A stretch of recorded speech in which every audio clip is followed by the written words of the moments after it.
ఎమ్మెగనూరు నియోజకవర్గంలో ఉమ్మడి పార్టీ నాయకులు కార్యకర్తలతో కలిసి 3 మండలాల యువతతో కలిసి భారీ ఎత్తున సమావేశం నిర్వహించి టీడీపీ ఎమ్మెల్యే అభ్యర్థి వివి జయనాగేశ్వర్ రెడ్డి సభను ఉద్దేశించి మాట్లాడుతూ బాబును మళ్లీ రప్పిద్దాం కార్యక్రమంలో భాగంగా ఆంధ్రప్రదేశ్ రాష్ట్రంలో అన్ని వర్గాలతో పాటు నిరుద్యోగులను కూడా వైసీపీ ముఖ్యమంత్రి జగన్మోహన్ రెడ్డి అన్ని రకాలుగా మోసం చేశారని, ఎన్నికల ముందు రాష్ట్రంలో నిరుద్యోగుల కోసం మెగా డిఎస్సి నిర్వహిస్తామని, ప్రతి సంవత్సరం జనవరి నెలను జాబ్ క్యాలెండర్ ప్రకటిస్తామని చెప్పి మోసం చేశారని గుర్తు చేశారు.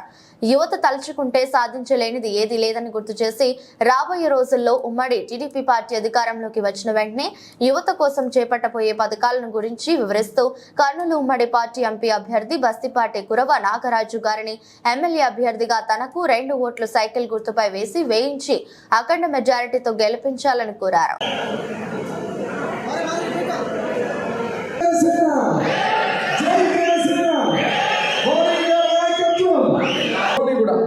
ఇటు ఎమ్మెగనూరే కాదు, కర్నూలు జిల్లానే కాదు, రాయలసీమని యూనిట్గా తీసుకొని చంద్రబాబు గారు ఒక ప్రత్యేకమైన హబ్బులుగా తయారు చేసి ప్రతి ఒక్కరికి ఏ ప్రాంతంలో ఉండే వనరులను బట్టి ఆ ప్రాంతంలో ఎక్కడ ఏమి చేయాలని ఉపాధికి పోయి జగన్మోహన్ రెడ్డి ఆ రోజు ముద్దులు పెట్టి ఈరోజు యువకుల్ని మొత్తం సర్వనాశనం చేసేటువంటి కార్యక్రమాలు 5 సంవత్సరాలు చేశారు.